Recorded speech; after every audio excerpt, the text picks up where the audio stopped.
Cigarette টানা যাবে না, এগুলা জাহান্নামের খাদ্য। সিগারেট কিসের খাদ্য? আচ্ছা আয়েশা বলছে তো বলেই দিই, জাহান্নামের খাদ্য যে দেখেন তো মিলেনি। আল্লাহ তাকা হাদিসুল গাশিয়া উজুহু ইয়াউমা ইযিন খাশিআ আমিলাতুন নাসিবা তাসলা নারান হামিয়া তুসকা মিন আইনিন আনিয়া লাইসা লাহুম তাআমুন ইল্লা মিন দরি'। জাহান্নামীদের খাদ্যের মধ্যে একটা খাদ্য হলো দরি' নামক খাদ্য। কি খাদ্য বলতে হবে সবাই? দরি'। বিড়িখোররা এবং বিড়িখোর ছাড়া সবাই জোরে কোন কি নাম? দরি'। জাহান্নামের একটা খাদ্যের নাম হলো দরি'। এটা সূরা গাশিয়ার 6 নম্বর আয়াত। 7 নম্বর আয়াতে আল্লাহ বলেন দরি' নামক খাদ্যটা খাইলে কি হবে। 6 নম্বর আয়াতে বললেন জাহান্নামীদের একটা খাদ্যের নাম দরি'। এখন 7 নম্বর আয়াতে আল্লাহ বলেন দরি' নামক খাদ্যটা খাইলে যা হবে কি হবে? 1, লা ইউসমিনু, এই খাদ্যটা মানুষের স্বাস্থ্য বাড়ায় না। 2 নাম্বার ওয়ালা ইউগনি মিন জু, ক্ষুধা নিবারণ করে না। এবার আমি বলবো, আপনারা জবাব দিয়ে বলেন তো দরি' নামক খাদ্য মানুষের কি বাড়ায় না? স্বাস্থ্য। আর কি নিবারণ করে না? আবার দরি' নামক খাদ্য মানুষের কি বাড়ায় না, কি নিবারণ করে না? আমি চিন্তা করে দেখলাম দুনিয়ার একমাত্র একটা খাদ্যের নাম হলো বিড়ি। এই বিড়ি মানুষের স্বাস্থ্য বাড়ায় না, ক্ষুধা নিবারণ করে না। অতএব এটা জাহান্নামের দরি' নামক খাদ্যের সাথে মিলে যায়। হ্যাঁ, আল্লাহ বলছে দরি', কি আজীব কথা। লা ইউসমিনু, এটা স্বাস্থ্য বাড়ায় না। ওয়ালা ইউগনি মিন জু, ক্ষুধাও নিবারণ করে না। আজীব কথা তো। দুনিয়াতে এমন কি খাদ্য আছে স্বাস্থ্য বাড়ায় না, ক্ষুধাও নিবারণ করে না? এই যে বিড়ি, সিগারেট স্বাস্থ্য বাড়ায় না, ক্ষুধাও নিবারণ করে না। তো আল্লাহ পাক রব্বুল আলামিনের জাহান্নামে যে খাদ্য দরি, এটার সাথে দেখেন তো দুনিয়ার বিড়ির মিল আছে না নাই? আর খায়েন না। আইয়াউফাহা, স্ত্রীর বিশেষ চাহিদার প্রতি খেয়াল রাখা, এটা 10 নম্বর অধিকার স্ত্রী আপনার কাছে পাও না।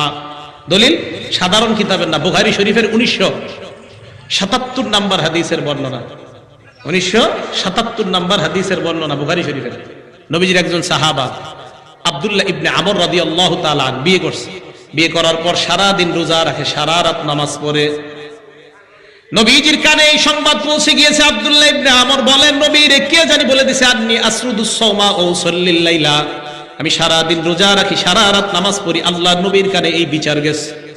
নবীজি আমারে ডাকছেন, আসো এদিকে, কি ঘটনা কি? শুনলাম তুমি নাকি বিয়ে করছো। জি হুজুর। তো সারাদিন নাকি রোজা রাখো সবসময়? জি হুজুর। সারা রাত নামাজ পড়ো? জি। সর্বনাশ, এটা কি করলা তুমি? মানে হুজুর তো সওয়াবের কাজ। নবীজি বলেন সওয়াবের কাজ? হ্যাঁ। নবীজি বলেন এখন থেকে মনে রাখবা, ইন্নালি আইনিকা আলাইকা হাজ্জা, 1 নাম্বার তোমার চোখের হক আছে। বলেন কিসের হক? চোখের হক হলো চোখে একটু মাঝে মাঝে ঘুমাইতে দেওয়া, এটা চোখের হক। চোখের হক। 2 নাম্বার ইন্না লিনাফসিকা আলাইকা হাজ্জা, তোমার স্বাস্থ্যের একটা হক আছে। হুজুর বুঝলাম। 3 নাম্বার ইন্না লিআহলিকা আলাইকা হাজ্জা, বিবির একটা হক আছে। বিবির তোমার কাছে যেই হক পাও না, তুমি যদি সারা রাত নামাজ পড়ো আর সারা দিন রোজা রাখো, বিবির হক নষ্ট করার কারণে আল্লাহর সামনে দাঁড়াতে হবে।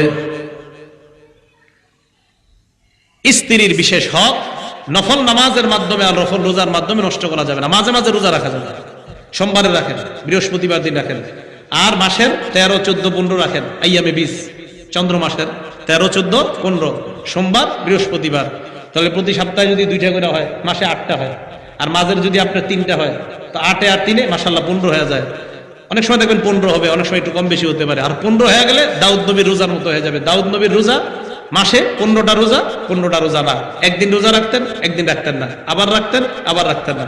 তো নবীজি এক হাদিসের মধ্যে এটা বলছে, উত্তম রোজা হলো দাউদ নবীর রোজা, একদিন রাখতেন আর একদিন রাখতেন না। সুবহানাল্লাহ। তাহলে নফল রোজা, স্ত্রী আছে আপনার, স্ত্রী থাকার পরও আপনি একদম সারাক্ষণ সারাদিন রোজা রাখা প্রত্যেক দিন, আর সারা রাত নামাজ পড়া, এটা বিবির হক নষ্ট করা, চোখের হক নষ্ট করা, স্বাস্থ্যের হক নষ্ট করা। আমাদের নবীজি বলেছেন, আমা ওয়াল্লাহি ইন্নী লাআখশাকুম লিল্লাহ, এই মানুষ শোনো, এই পৃথিবীর মধ্যে, বুখারী শরীফের হাদিস নাম্বার 5063 নাম্বার হাদিস, নবীজি সাল্লাল্লাহু আলাইহি সাল্লাম বলেন, শোনো আল্লাহর কসম, এই পৃথিবীতে আমি নবীর চাইতে আল্লাহকে বেশি কেউ ভয় করে না। আমি নবী আল্লাহকে সবচেয়ে বেশি ভয় করি।